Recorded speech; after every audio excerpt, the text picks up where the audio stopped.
Good evening student. कैसे हो आप सभी? उम्मीद करता हूँ कि आप सभी ठीक होंगे और आपकी पढ़ाई भी बहुत बढ़िया चल रही होगी।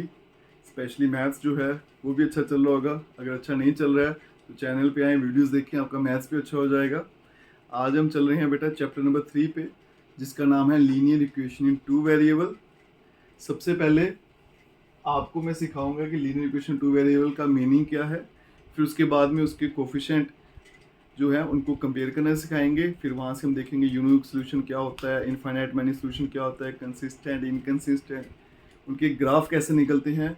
आज वो सारे का सारा पोर्शन हम यहीं पे कवर करेंगे। तो आ जाइए बेटा, चलते हैं।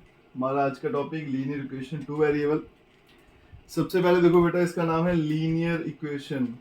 लीनियर का मतलब है कि एक्स और वाई जो होंगे उनकी हाईएस्ट पावर 1 होगी। यहाँ देखिए, एक्स की पावर क्या है 1, वाई की पावर भी 1, इसलिए नाम क्या था लीनियर इक्वेशन। अब आ गया टू वेरिएबल। टू वेरिएबल का मतलब दो अल्फाबेट्स यूज होंगे। एक्चुअल में यहाँ पे 4 हैं, लेकिन वेरिएबल जो है वो 2 ही हैं। इसमें एक्स और वाई यूज होंगे। आप सिंपल वर्ड में याद रखिएगा, एक्स और वाई को वेरिएबल बोला जाता है।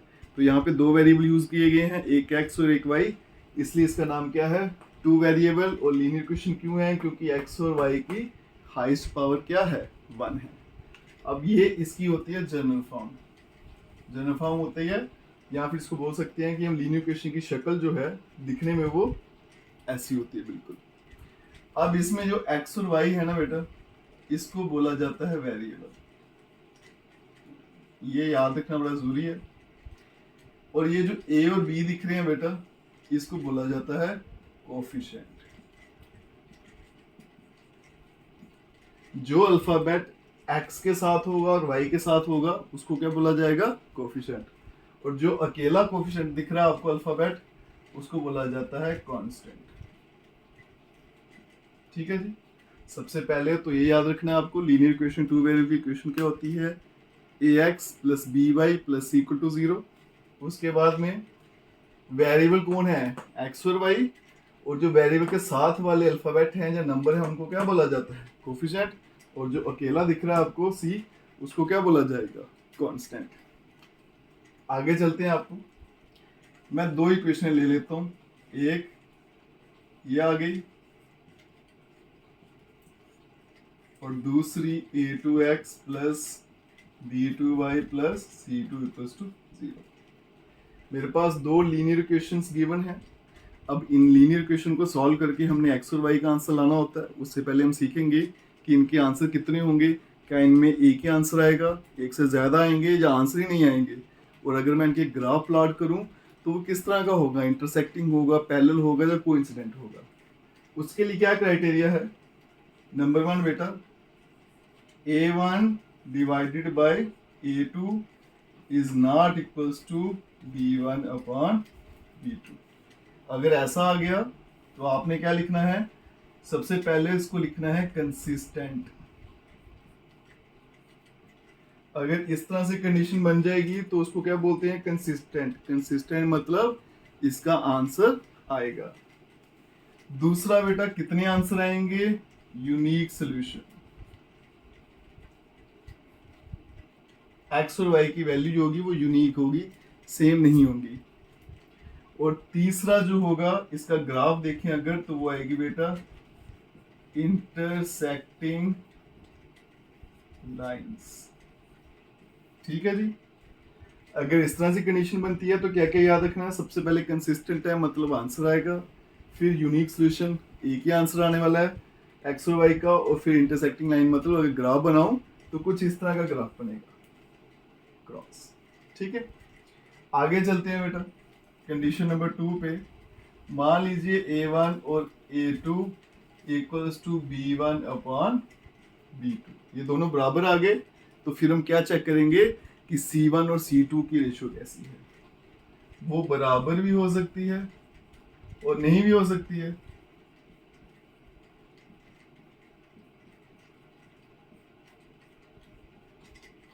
ठीक है, अगर a1 अपॉन a2 और b1 b2 बराबर आ गए, फिर बेटा हम c1 c2 को चेक करेंगे, और वो बराबर भी हो सकता है और नहीं भी हो सकता है। दोनों अलग अलग केसेस हैं।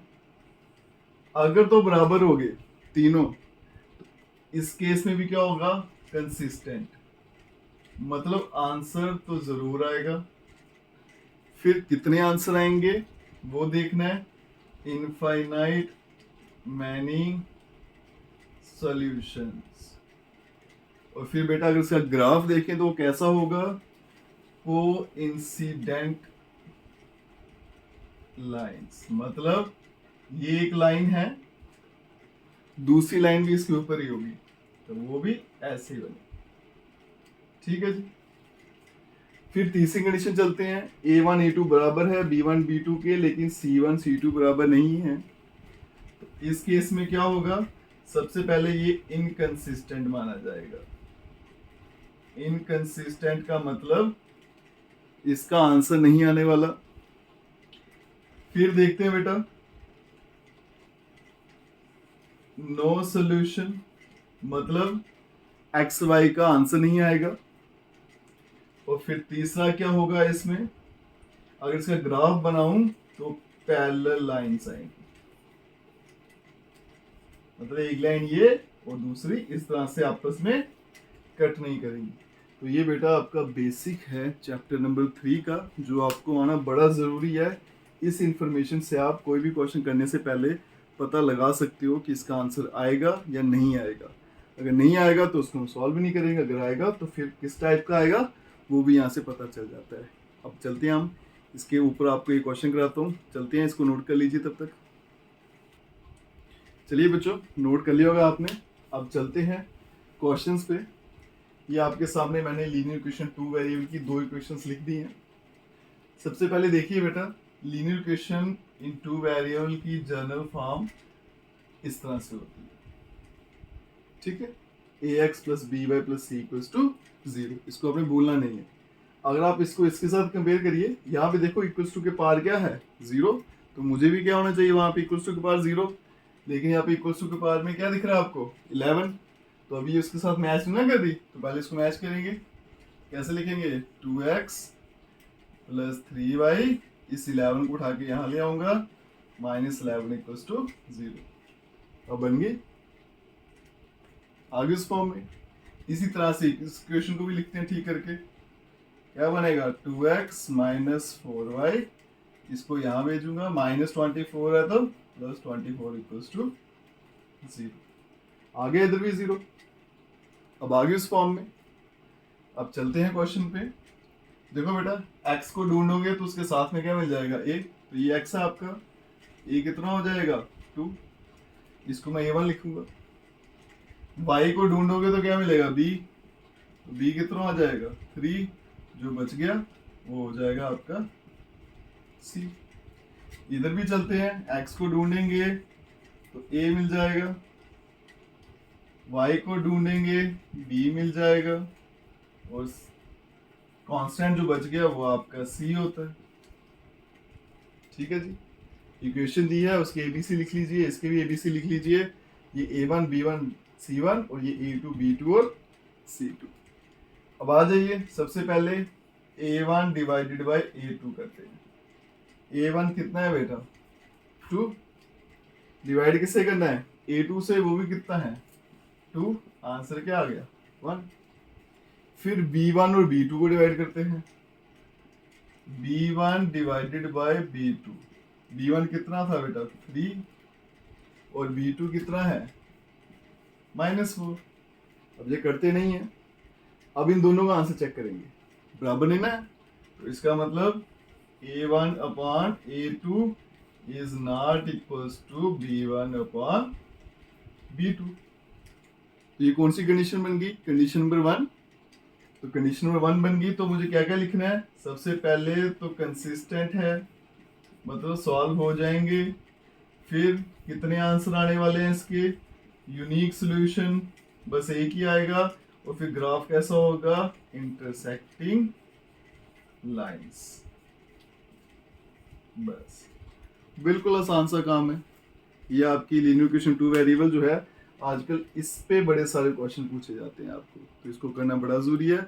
आप गलती क्या करोगे, जब भी इस तरह के क्वेश्चन करने हैं बेटा, इक्वेशन को याद रखिएगा, इस तरफ 0 है तो आपको इस तरफ 0 ही चाहिए, अगर इस तरफ कोई नंबर दिखता तो उसको लेफ्ट में शिफ्ट करिए।